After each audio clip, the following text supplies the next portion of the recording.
دیکھیں اس ملک میں مالک فلم نہیں چل سکی، وہ کن کے خلاف تھی؟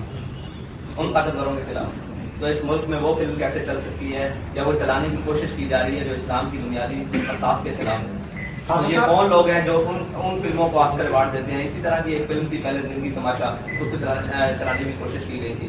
اور یہ ایک مغربی ایجنڈا ہے، یہ آج کا نہیں ہے. یہ ہمیں ہمارے جو سیاستدان ٹرانسجینڈر قسم کے سیاستدان ہیں ان سے ورثے میں ملا رہا ہے. جس کا جو دل آتا ہے وہ ان کی نظریات کو، ان کی چیزوں کو. ابھی سلمان صوفی کی میں ٹویٹس پڑھ رہا تھا، اس نے کہا کہ وہ میں ایڈوائزر ٹو پی ایم ہے، وہ کہہ رہا تھا کہ میں نے بہت کوشش کی اور یہ وہ جب ہمارے مقتدر لوگوں کے جو پاکستان کی سب سے بڑی سیٹ ہے اس کے دائیں بائیں ایسے لوگ بیٹھے ہوں گے جو ایسی چیزوں کو پروموٹ کرنا چاہتے ہیں، تو پھر وہ کیا سمجھتے ہیں کہ مذہبی طبقوں سے ان کا یا دینی طبقوں سے یا معاشرے کے جو بھی ایک حساس طبقے ہیں ان سے ان کا ٹکراؤ نہیں ہوگا؟ بالکل ہوگا ان کا ٹکراؤ.